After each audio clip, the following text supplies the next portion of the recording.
tanghali na kami nagising. Well, ako, tanghali na kasi migraine ako. So, hindi ko kinayang bumangon ng maaga. May bago kasing tanim na mga puno. Kailangan kong diligan.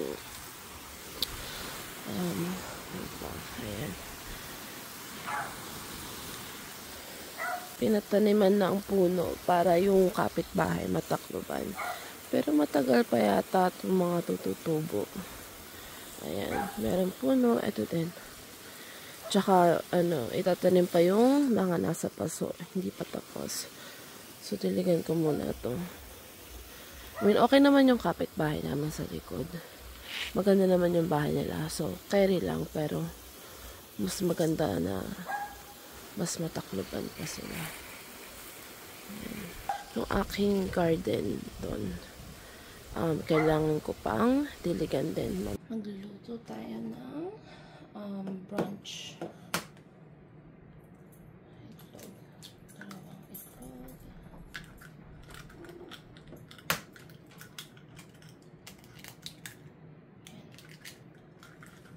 Egg ko na lang siya.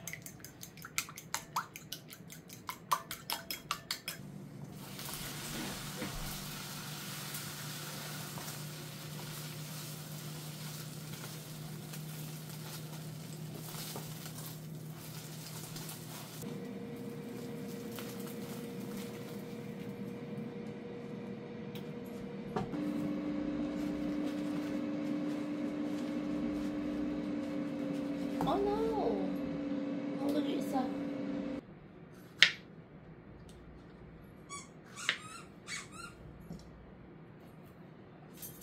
Well, you found a toy you liked, didn't you, Phoebe?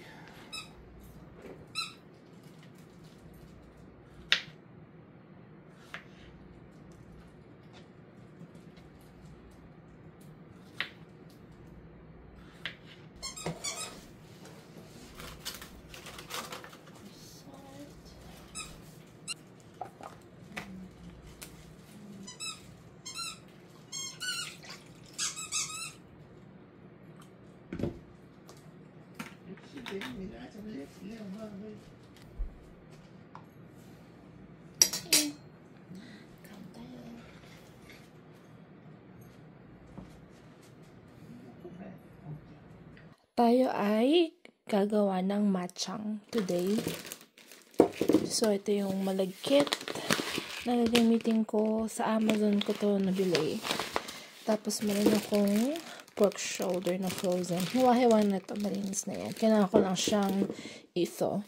Tapos, dito naman, meron akong manok. So, ang gagawin ko, i-marinate ko na sila para chicken inasal. Pero ito yung bamboo leaves na gagamitin natin for matchang. Meron akong twine.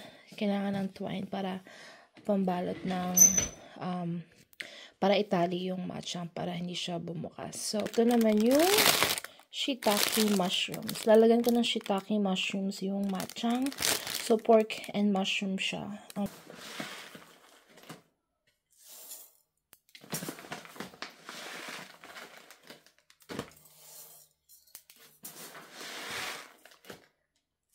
Lalagyan ko lang to ng hot water. Tapos, ibababad natin siya. Siguro mga 1 hour. So, ibababad ko lang siya for now. Tabi natin siya dyan. Ito yung chicken. So, may drumstick tayo ng chicken. Huhugasan ko to bago ko siya i-marinate, of course. Yan. And then, meron ding chicken thighs. Maliliit na pack lang po kasi pag yung malaking bag, super dami. Ayan. So, tapon ko to, tapos hugasan ko yung chicken. Ilalagay ko yung tanglad sa chicken. Matagal ko nang binili yung tanglad. Ang ginawa ko lang is, nilagay ko siya sa freezer para hindi siya masira. Usually talaga ganun. Pag dito, bibili ka. Tapos, ano na sa Asian grocery online na binibilan ko ng Asian food. Usually malaking order yung ginagawa ko, tapos fini-freezer ko na lang yung iba. Especially kasi minsan na out of stock minsan. Tapos ang tagal bago bumalik. Tapos minsan naman nagmamahal bigla. Like itong tanglad, nabili ko siya isang bundle, ano lang, $2 isang bundle. Pero nung chinek ko, naging ano na siya, parang $4 or something. So, nagmamahal din siya. So, kung may makita kang mura online, syempre, bibili mo na, i-ano mo na lang, i-freezer mo na lang para hindi masira. Ayan. Ganyan. 3 stock yung gagamitin ko. Hinihiwa ko lang siya sa gitna, tapos, ano ba to? Kinukusot ko para lumabas yung flavor niya. So, ginagadgad ko lang yung ginger. Yan. Siguro, mga ganito kalaki lang yung ginger na ginamit ko. Hindi naman kailangan madami. Okay lang yung konti lang. Yan. 3 cloves ng garlic yung gagamitin ko. Gagadgarin ko lang din siya para mas lumabas yung flavor niya. Mag-ingat lang kayo sa pag-grate kasi masakit kapag kamay niyo yung nag-grate. Ay, naku, nahulog na. Ayan. Gadgarin din natin to.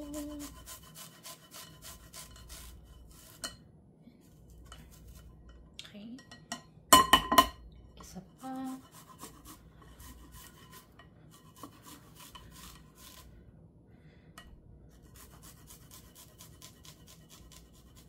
Alright. Yan.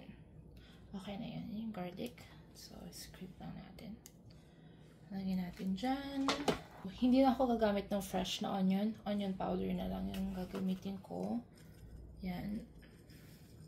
Tsaka wala tong ano ha. Wala akong fina-follow na exact measurements. Ano lang. Tingnan nyo lang kung okay na. Hindi ko alam. Basta feeling ko, yan, okay na yan. Nagdamihan ko yung garlic powder. Pwede nyo naman hindi lagyan ng mga powder, pero feeling ko mas masarap pag meron. So, yan. Pepper. Yan. Lagyan din natin ng isang lemon. Yan. I-roll ko muna siya para mas lumabas yung juice niya. Tapos, pag nag-squeeze ng lemon, tinatanggal ko din yung ends para mas lumabas yung juice. So, yan. And then, sa kalahati. So, yan. Lagay mo siya dyan. And then, squeeze.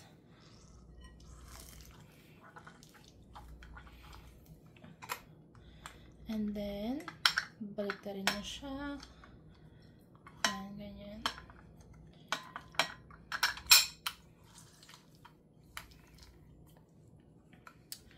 So, talagang kuha mo yung juice. And then, same thing with this one.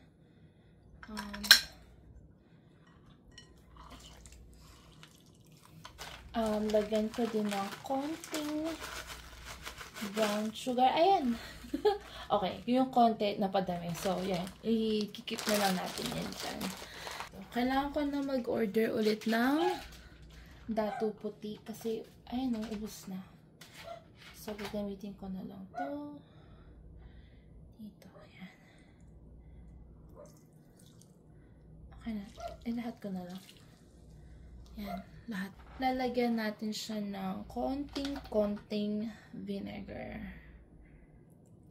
Ayan. Lalagyan ko din siya ng ground annatto powder. Yan. Para medyo, pag inihaw mo siya mapula, parang inasal. Yan. Haluin na natin siya. Yan. Pagka gawa nyo nito, pwede nyo siyang i-marinate ng 1 hour or overnight para mas malasa. Tapos i-grill nyo lang siya. Pero ako, since hindi ko pa siya lulutuin and hindi ko alam kung kailan ko siya actually lulutuin, ang gagawin ko, ilalagay ko siya sa Ziplocs. Tapos, ilalagay ko siya sa fridge ng mga 1 hour. And then, ilalagay ko siya sa freezer.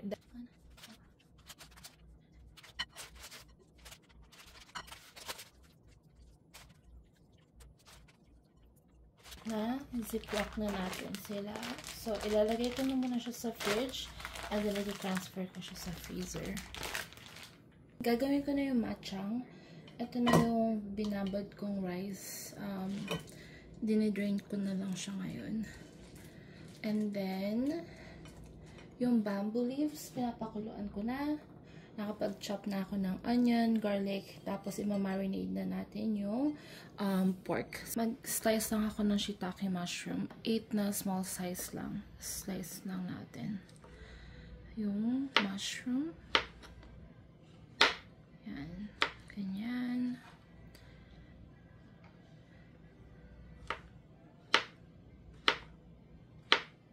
Ilalagay na natin tong mushroom sa pork.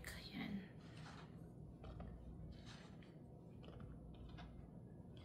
Konting black sauce lang. And hindi ko sinusukat. Chamba lang. Yan. So, mas marami yung soy sauce kaysa sa black soy sauce. Vegetarian mushroom oyster sauce yung ginagamit ko. So, mga yan.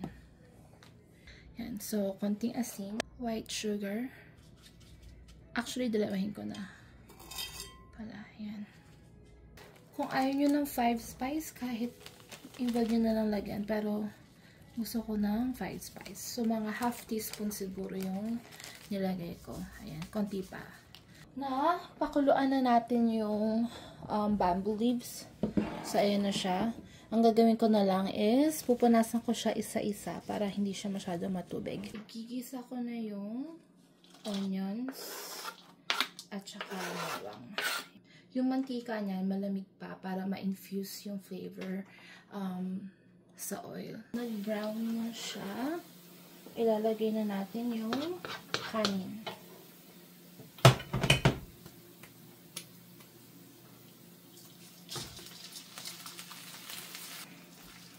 Haluin natin.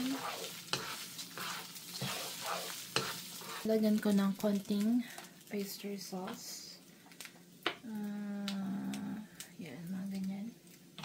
Konting soy sauce. Yan.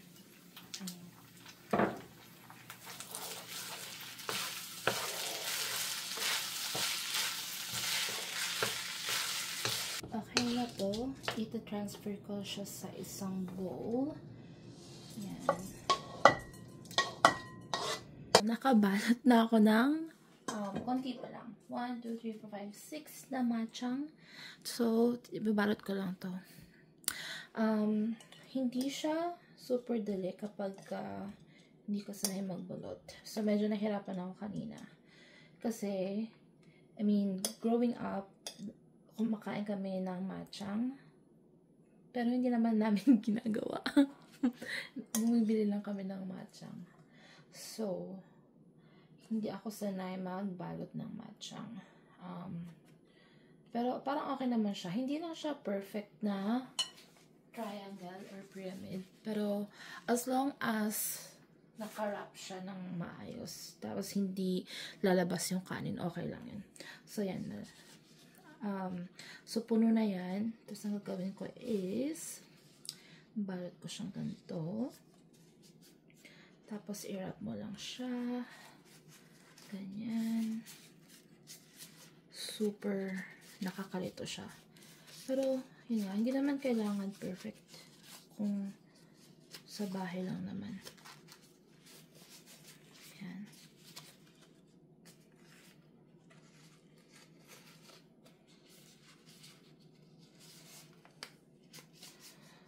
Ay, yan. Coveran ko lang ito. Okay. So, yan na yung matchang. Ito yung aking thread. Akin siyang itatali.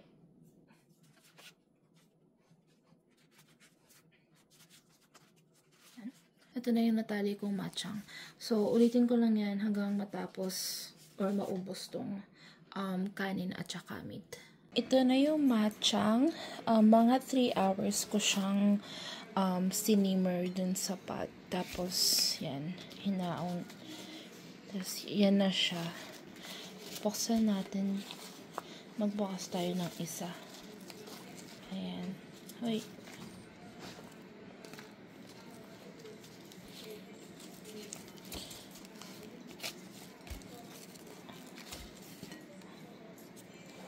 Ayan. Bukas tayo. So, yun na itsura niya. Grabe. Ngayon lang ako ulit kakain ng matchang. Parang, hindi lang siya 6 years ago ako kumain. Kasi, parang prior to that, hindi ako ulit nakakain ng matchang. Parang super tagal na nung last ako nakakain ng matchang.